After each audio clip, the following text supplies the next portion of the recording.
Carry on পদ্ধতি পুনর্বহালের দাবিতে ঢাকা ও সিলেটে বিক্ষোভ করছে মেডিকেল শিক্ষার্থীরা। বিজয়নগরের সড়ক অবরোধ করে রেখেছে তারা। এদিকে শিক্ষার্থীদের দাবি পূরণের আশ্বাস দিয়েছে বিএমডিসি সভাপতি আবু শফি আহমেদ আমিন। তবে দাবি মানার লিখিত আশ্বাস না দিলে বিক্ষোভ থেকে সরে না আসার ঘোষণা শিক্ষার্থীদের। একই দাবিতে সকালে সিলেটে মিছিল করেছে শিক্ষার্থীরা। অকৃতকার্য হলে সে বিষয়ে পরীক্ষা দেওয়ার পাশাপাশি পরবর্তী শিক্ষাবর্ষে অধ্যয়নের সুযোগ 2012 সালে বাতিল করে কর্তৃপক্ষ। এরপর থেকে আন্দোলন করে আসছে সব সরকারি বেসরকারি মেডিকেল ছাত্ররা।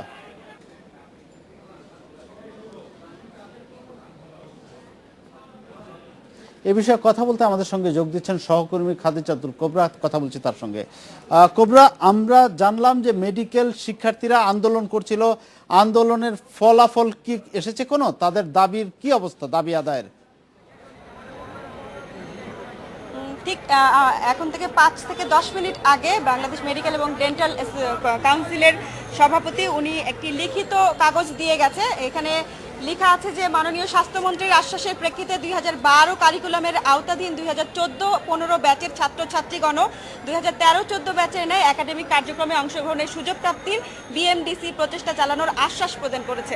তো এখানে এই কাগজের প্রেক্ষিতে আমি শিক্ষার্থীদের সাথে কথা বলেছি। ওনারা তাদের আমার মনে হয় যে ওনারা এই আন্দোলন সকাল থেকে যেটা করে আসছে, এখানে অবস্থান নিয়েছে, রাস্তা অবরোধ করে রেখেছে, সেটা আমার ধারণা ওনারা এখন এই কার্যক্রম থেকে সরে আসবে। তো আমার পাশে এখানকার শিক্ষার্থীরা আছে, আমি তাদের সাথেই কথা বলছি যে আসলে আপনারা এখন কি করবেন।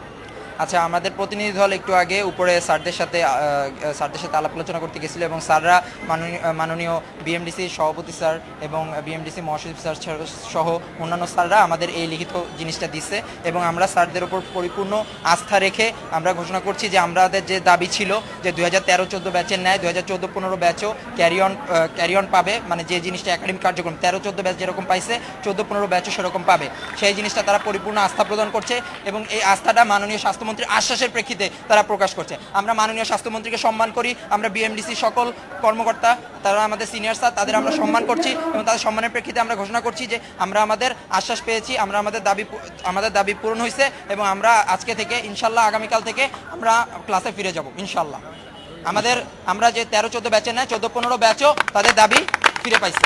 আরেকটি জিনিস আমি জানতে চাচ্ছিলাম আপনার কাছে, শিক্ষার্থীরা যে দাবি করছে ক্যারি অন পদ্ধতি বাতিলের একটি দাবি তারা করছে, কিন্তু এই পদ্ধতিটি বাতিল হলে তাদের প্রতিটি সেমিস্টারে সবগুলো বিষয় পাশ করে পরবর্তী সেমিস্টারে যেতে হবে। তো এইটার তো অত্যন্ত একটা যৌক্তিক বিষয়। তারা কেন, তাদের যুক্তিটা কি, কেন এটা তারা বাতিলের দাবি করছে?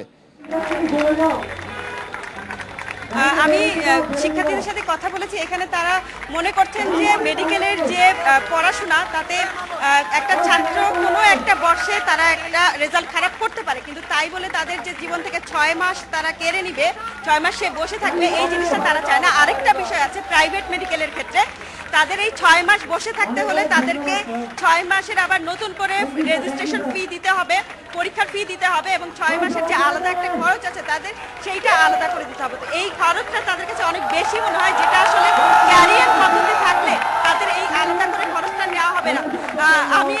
আপনি যদি একটু সময় দেন তাহলে আমি স্টুডেন্ট এখানকার শিক্ষার্থীদের কাছে আমি আরেকটু ব্যাখ্যা দিতে চাই। তো ভাইয়া, আপনি একটু বলবেন যে আপনারা আসলে যেহেতু সবগুলো সাবজেক্টে পাশ করার এটা একটা ভালো জিনিস ছিল ক্যারিয়ারটা বাতিল করার ফলে, যে একটা স্টুডেন্ট কেন পাশ করবে না, সব তার যে দায়িত্ব যে সে সব সাবজেক্টে পাশ করবে, তারপরে সেশনে যাবে, আপনারা কেন এই যুক্তির বাইরে কথা বলছেন? কেননা আমাদের পরীক্ষায় বসার জন্য যে যোগ্যতাগুলো অর্জন করতে হয়, সে প্রত্যেকটি পরীক্ষায় 60%-এর উপরে মার্ক পেয়ে তারপরে একজন যোগ্যতাটি অর্জন করে।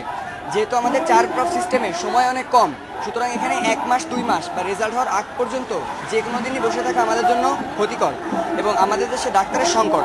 তো এই প্রসেসটা যদি চলতে থাকে আলটিমেটলি দেখা যাবে আমাদের এমবিবিএস কোর্স পাস করতে এখন যেটা 5 বছর লাগে সেটি 6-7 এমনকি আরও বেশি লাগতে পারে। এই কারণে আমাদের পক্ষে কোনোভাবেই ক্যারি অন ছাড়া মেডিকেল কোর্স সম্পন্ন করা সম্ভব ছিল না। ধন্যবাদ কোবরা আমাদের সঙ্গে থাকার জন্য, আপনাকে অনেক ধন্যবাদ। এডিটর স্পিকে এবার নিচ্ছি একটি বিরতি, ফিরছি কিছুক্ষণ পর।